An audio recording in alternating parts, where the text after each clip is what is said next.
ওনারা ছবি অনেকে স্কুল করেছিলেন অনেক কদিন। আচ্ছা এই সাইড আসুন, এখন বেশিরভাগ হীরা জিলি যায়।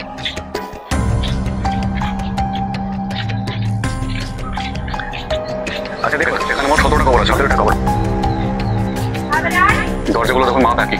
হ্যাঁ একদম এখান থেকে শুরু করে একদম সোজা যেটা দেখা যাচ্ছে বড় দরজা, তার পিছনে মসজিদ, সব একই রকমের। এই যে সামনে যে ঘরটা দেখতে পাচ্ছি এটাকে বলে বড় দরজা। এখানে আমরা 3টে কবর দেখতে পাচ্ছি। গাইডের মুখ থেকে শুনে নেবো 3টে কবরের। আমরা এখন যাচ্ছি বড় দরজা, ঘোষবাগী বড় দরজা, যেখানে নবাব সিরাজউদ্দৌলার সমাধি রয়েছে এবং আলীবর্দী খাঁর সমাধি রয়েছে। এই যে এটি হচ্ছে নবাব সিরাজউদ্দৌলার সমাধি।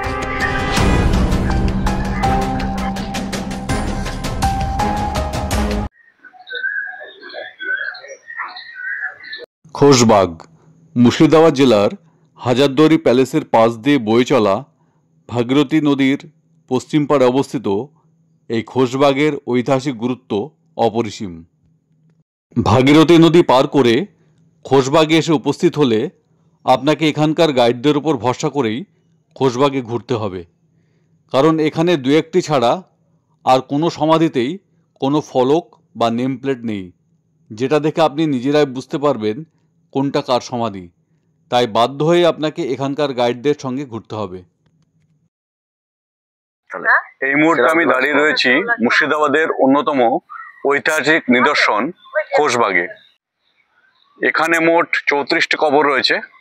আমি প্রত্যেকটি কবরই আপনাদের ঘুরে দেখাবো।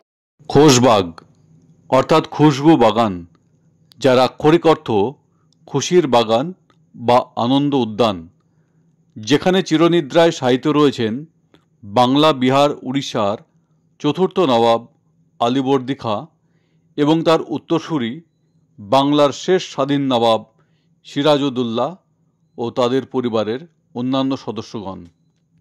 নবাব আলীবর্দী খাঁ তার শাসনকালে 1740 খ্রিস্টাব্দে এটি তৈরি করেছিলেন। নবাব আলীবর্দী খাঁ তার রাজত্বকালে বহুবার যুদ্ধে লিপ্ত হয়েছিলেন, কখনো বর্গী আক্রমণ, কখনো বাংলা দখল। একের পর এক যুদ্ধে লিপ্ত হয়ে তিনি ক্লান্ত হয়ে পড়েছিলেন।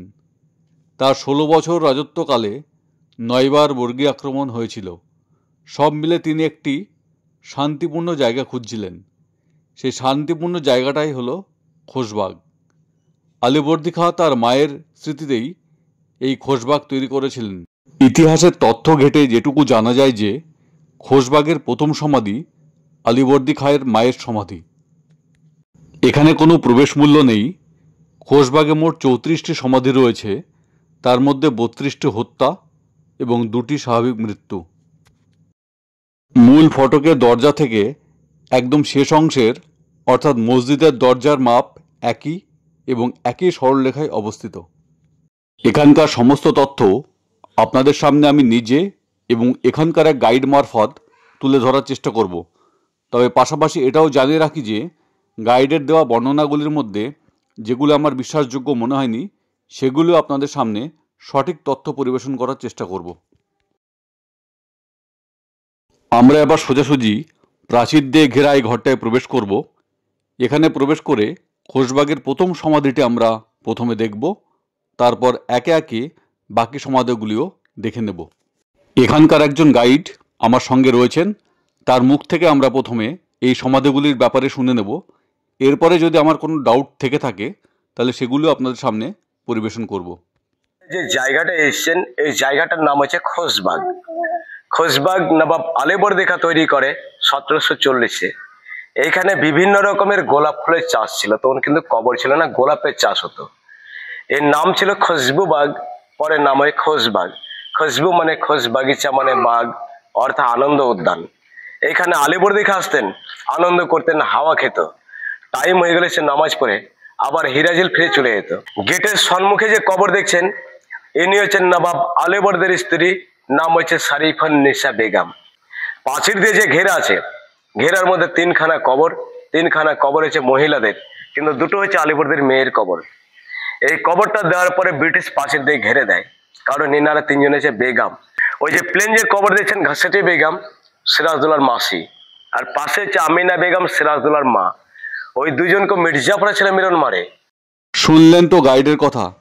এই ঘরে প্রবেশ করার পর গেটের সামনে যে কবরটিকে আলীবর্দী খাঁয়ের স্ত্রীর কবর হিসাবে দেখানো হচ্ছে, ইতিহাসের তত্ত্ব ঘেটে নিশ্চিত হয়ে জানা যায় যে এটি আসলে আলীবর্দী খাঁয়ের মায়ের কবর, আলীবর্দী খাঁয়ের স্ত্রীর কবর নয় এটা। এবং প্রাচীর দিয়ে ঘেরা এই জায়গাটিতে বাকি যে দুটি সমাধি রয়েছে, এখানকার গাইডরা বলে থাকেন একটি সিরাজের মা আমিনা বেগম এবং অপরটি সিরাজের মাসি ঘসিটি বেগমের। গাইডের এই কথা বিশ্বাসযোগ্য নয়, তার কারণ ইতিহাস বলছে ঢাকার বুড়িগঙ্গায় ডুবিয়ে মারা হয়েছিল ঘসিটি বেগম এবং আমিনা বেগমকে। তাহলে তাদের দেহ বা দেহাংশ অতদূর থেকে এখানে এনে সমাধিস্থ করা হলো, এই তথ্য ইতিহাসে পাওয়া যায়নি, আর এটা কখনো তাই মেনে নেওয়া সম্ভব নয়। তবে এটা ঠিক যে এই দুটি সমাধি নবাব পরিবারেরই কোনো মহিলার সমাধি।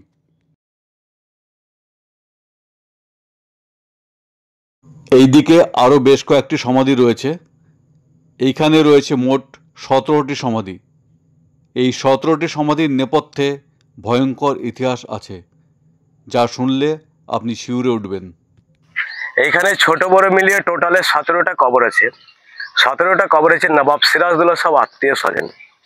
নবাব সিরাজদৌল্লাহ বন্দী ছিল জাফরান মির্জাফরের বাড়িতে, ওই যে নেমখারাম দড়ি যে বাড়িটা বলা আছে, সেখানে সিরাজ বন্দী ছিল এবং সিরাজকে সেখানেই মারা হয়। খবর পেল মুঙ্গের, পাটনা এবং ঢাকায়। এই 17 জন সিরাজের সঙ্গে দেখা করার জন্য আসে। মির্জাফরের ছেলে মিরন দেখলো এরা যদি জীবিত অবস্থায় বাড়ি ফিরে যায়, পরে হয়তো সিংহাসনের দাবি করতে পারে, হয় সিরাজের বদলাও নিতে পারে। এই বলে 17 জনকে নিমন্ত্রণ করে, খাবারের আয়োজন করে, সেই খাবারে বিষ দিয়ে দেয়। সেই খাবার খেয়ে 17 জন মারা যায়, 17 জনকে কবর দেয়। তাদের মধ্যে একজনের নাম পাওয়া গেছে নবাব আসফরদৌল্লাহ, যে কুনারটা বয়স্ক মৌলবী ছিল, তাই সম্মান জেনে কবর দেয়। এদের মেরেছিল মিরন, কিন্তু কবর দেয় ব্রিটিশ। এদের রাত্রে হত্যা করে রাত্রেই কবর দেয়, যেটা সে গুপ্ত কবর। তারপর সিরাজদৌল্লাহকে পরে কবর দেয়, কারণ সিরাজকে হত্যা করার পর তাকে হাতির পিঠে করে মুর্শিদাবাদ ঘুরিয়েছিলেন, ঘুরিয়ে খোশবাগে কবর দেয়। সামনের এই গেটটির বাঁদিকে আরও 3টি কবর রয়েছে। এই 3টি কবরের ভয়াবহ ইতিহাস শুনতে থাকুন। ওই যে ঘেরার মধ্যে একখানা কবর আছে, ওনার নাম হচ্ছে দানেশ ফকির। এক কথায় বলা হয় দানা ফকির নৌকার মাঝি ছিল। ওনার এই নৌকোতে পালিয়েছিল সিরাজ। 1757 সালে 23শে জুন পলাশী যুদ্ধে হেরে যাওয়ার পর নবাব সিরাজদৌল্লাহ এবং তার স্ত্রী লুৎফান্নিসা বেগম, তার একটা ছোট্ট মেয়ে, 3 জনের ছদ্মবেশে পালিয়েছিল। তখন মিরন বা ব্রিটিশরা জানতো না। মিরন ঘোষণা করলো যে সিরাজকে ধরিয়ে দিবে তাকে 1001 টাকা নগদ পুরস্কার দেওয়া হবে। তখনকার দিনে 1001 টাকা অনেক ছিল। ওনার নাম হচ্ছে দানেশ ফকির। সে টাকা লোভ সামলাতে পারেনি। রাজমহল ঘাটে পায়ে নাগরা জুতো দেখে সিরাজকে চিনতে পারে। মিরনের লোকজনকে খবর দেয়। মিরনের লোকজন সিরাজকে বন্দি করে। তারপর দানেশ ফকিরকে ডাকে তার রাজসভায়। তার রাজসভায় ইংরেজদের সেনাপতি লর্ড ক্লাইভ সেও ছিলেন।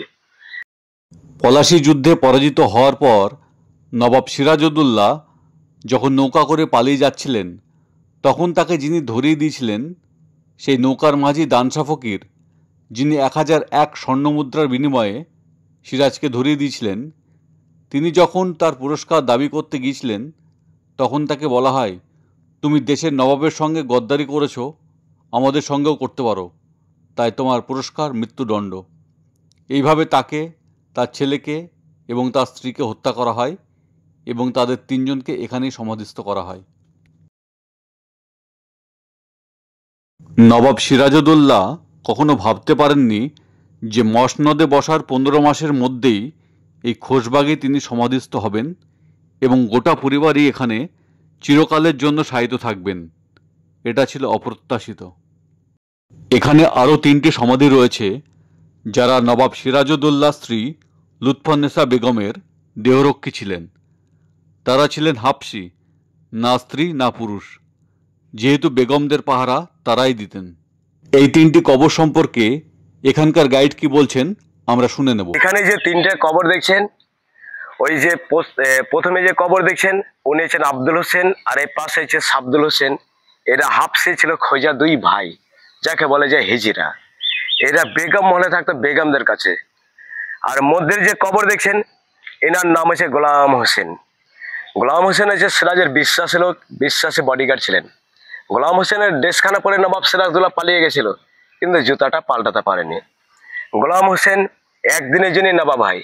যে দিনটা সিরাজকে পালানো সাহায্য করেন সেই দিনটার জন্য নবাব হয়। মির্জাফর ছেলে মিরন জানতে পারে যে তিনজনকে মেরে কবর দেয়। প্রাচীরের এই পাশে যে উঁচুমতো জায়গাটি রয়েছে, এখানেই নবাব সিরাজউদ্দৌলার স্ত্রী লুৎফান্নেসা বেগম ব্রিটিশদের তৈরি করে দেওয়া একটি ঘরে জীবনের বাকি 33টা বছর কাটিয়েছেন। পলাশী যুদ্ধের পর যখন 6-7 বছর ঢাকার জিঞ্জিরা প্যালেসে লুৎফান্নেসা বেগমকে বন্দি করে রাখা হয়, তারপরে যখন ইস্ট ইন্ডিয়া কোম্পানির আদেশে ফিরিয়ে আনা হয়, তখন তিনি এসে অন্য কোথাও থাকতে চাননি। তিনি খোশবাগে থাকার সিদ্ধান্ত নেন, কারণ তার নবাব খোশবাগেই শায়িত আছেন। জীবনের বাকি 33টা বছর তিনি খোশবাগেই ছিলেন। কোম্পানি মাসোহারা দিত, তাতে তিনি খোশবাগের রক্ষণাবেক্ষণ করতেন। খোশবাগের এই অংশটিকে বলা হয় 12 দুয়ারি। খোশবাগের যে সকল সমাধিগুলি আছে তার মধ্যে এটি হলো মূল অংশ, যেখানে গুরুত্বপূর্ণ সমাধিগুলি রয়েছে।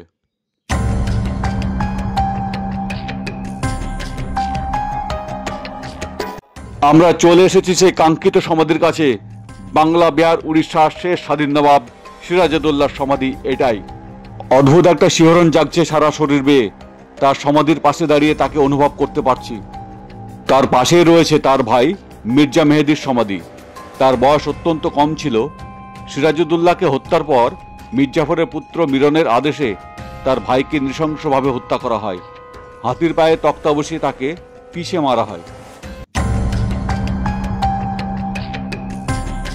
নবাবের সমাধির ঠিক পায়ের নিচেই রয়েছে তার স্ত্রী লুৎফান্নেসা বেগমের সমাধি। ইনাকে কেউ হত্যা করেনি, ইনার স্বাভাবিকভাবে মৃত্যু হয়।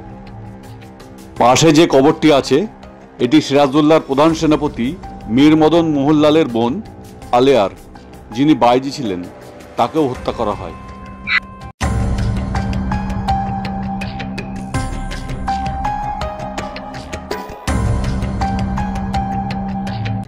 এবার যার কবরটি আমি দেখাবো, যিনি এই খোশবাগ তৈরি করেছিলেন, সেই বড়ে নবাব, বাংলা বিহার উড়িষ্যার চতুর্থ নবাব আলীবর্দী খাঁর কবর এটি।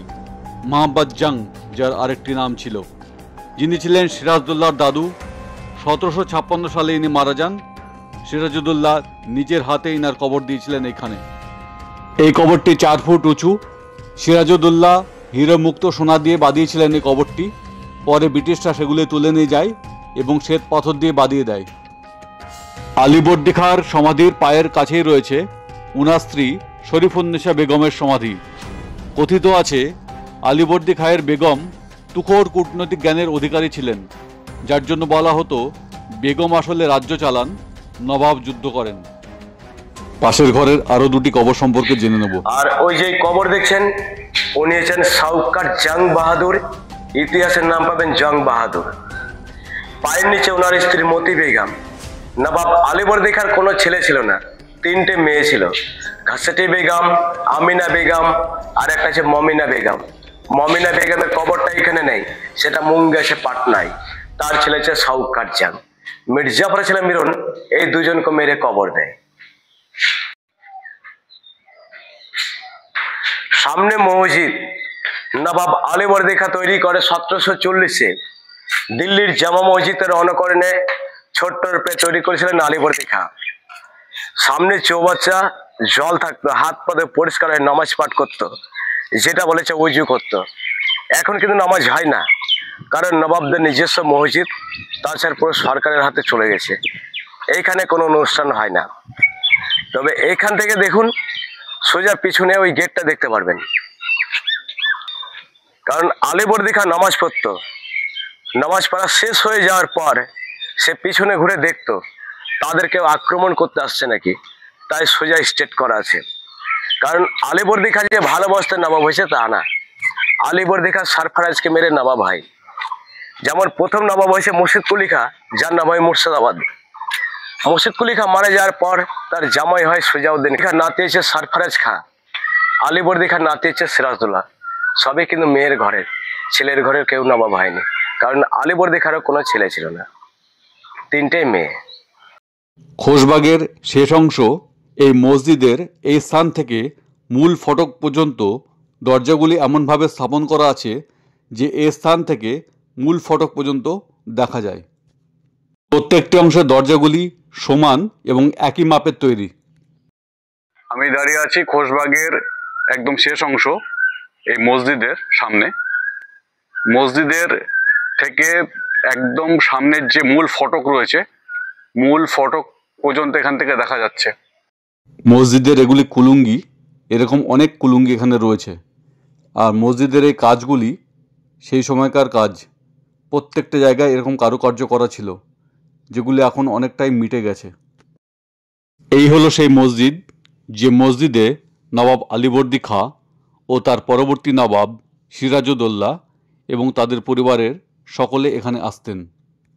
এইখানে যখন প্রার্থনা করতেন তখন তার দেহরক্ষীরা থাকতো মূল ফটকের কাছে। এইখানে গোলাপ জল রাখা থাকতো, তারা এখানে নামতেন, অজু করতেন আর এইখানে বসে প্রার্থনা করতেন। এই জায়গাটা এতটাই শান্ত যে দেখলেই বোঝা যায় নবাব আলীবর্দী খাঁ কেন এই জায়গাটা বেছেছিলেন প্রার্থনার জন্য। চারিদিকটা সবুজ, বড় আকাশ দেখা যায়, এরকম একটা স্থাপত্য, এরকম নির্জনতা, তেমনই পাখির ডাক। খোশবাগ মুর্শিদাবাদের শান্তিপূর্ণ জায়গাগুলির মধ্যে শ্রেষ্ঠ একটি জায়গা। খোশবাগ হলো সেই জায়গা যেখানে নবাব সিরাজউদ্দৌলা, আলীবর্দী খাঁ এবং তাদের পরিবারকে অনুভব করার জায়গা, এবং এখানে এলে সেই সময়গুলোকে উপলব্ধি করতে পারা যায়। এখানে আসলে একটা কথা ভেবেই রোমাঞ্চ অনুভব হয় যে একটা সময় এখানে নবাব, তার পরিবারের কত মানুষ এখানে আসতেন, তাদের নিজের জায়গা বলে জানতেন, আবার তাদেরই সমাধিক্ষেত্র হয়ে গেল তাড়াতাড়ি। যেটা শান্তির জায়গা ছিল সেটা কিনা চিরশান্তির জায়গা হয়ে গেল। কান পাতলে শোনা যায় যে একটি মনের শান্তির জায়গা কি করে এত তাড়াতাড়ি একটি সমাধিক্ষেত্র হয়ে উঠল, এবং একসঙ্গে 34টি সমাধি, যেটা নবাব আলীবর্দী খাঁ জীবনে ভাবতে পারেননি। মুর্শিদাবাদের প্রতিটি মানুষের রন্ধ্রে রন্ধ্রে এবং প্রতিটি পর্যটকদের মনে আজও মুর্শিদাবাদের নবাব সিরাজউদ্দৌলা বিদ্যমান। আজকের ভিডিওটি এ পর্যন্তই। ভিডিওটি ভালো লাগলে শেয়ার এবং সাবস্ক্রাইব করার অনুরোধ রইল। ধন্যবাদ।